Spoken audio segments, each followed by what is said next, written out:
what is pornography? What is violating about it?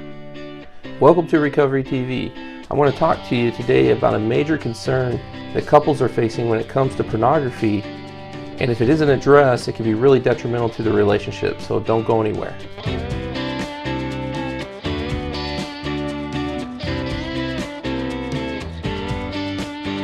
Thank you for tuning in to Recovery TV.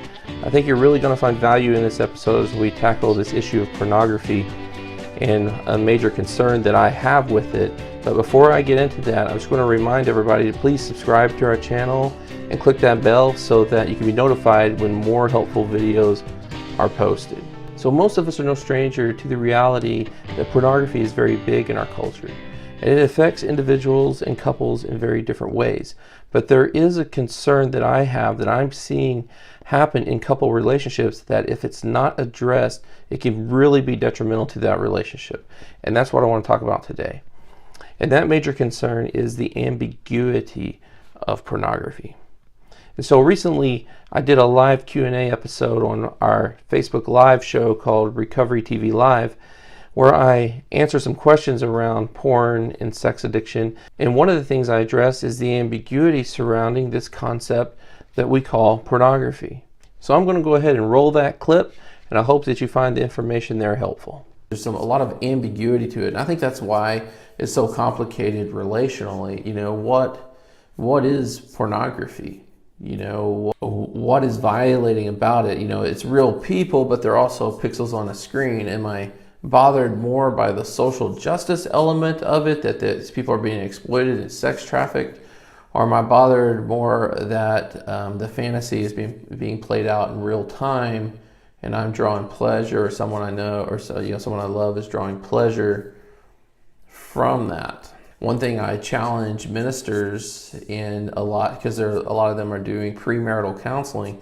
So any of you out there that are ministers that are doing premarital counseling, any just counselors out there doing premarital counseling, one thing I tell them a lot is that you have to ask about pornography, because it's such a big part of our culture. And I tell them, just don't even ask, do you watch pornography? Just ask something like, what's the story around pornography? What's the porn issue? How much porn is being watched? And the assumption that in our culture today, most people are viewing it to some degree.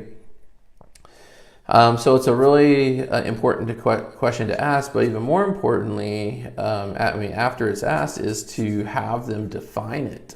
Have each individual party define it for themselves, and then have them discuss it, and then come up with a collective couple definition.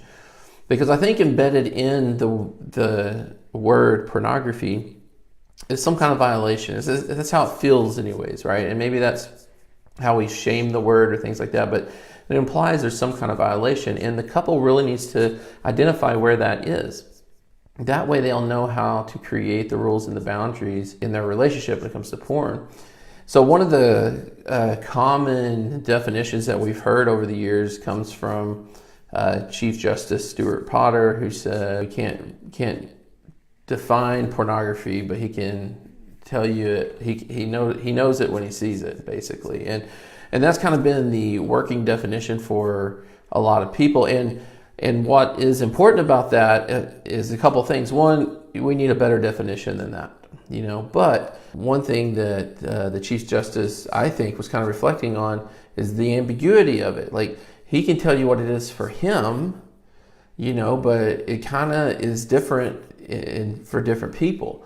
And so there are some things that I think most people would say is pornography, like videotaping somebody having sexual intercourse or doing sexual acts, and putting that on screen for people to download. I think most people would say that that's pornography.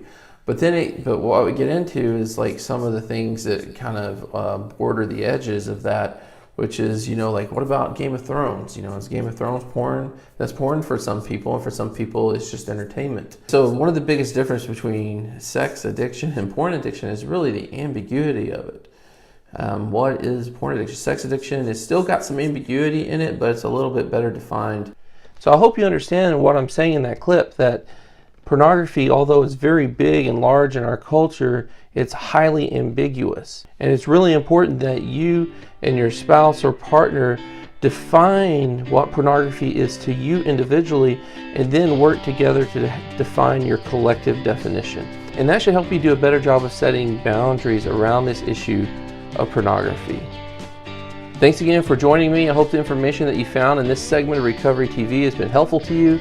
Please don't forget to subscribe to our channel and ring that bell so that you can be notified when more helpful videos are posted. I'll see you back next time.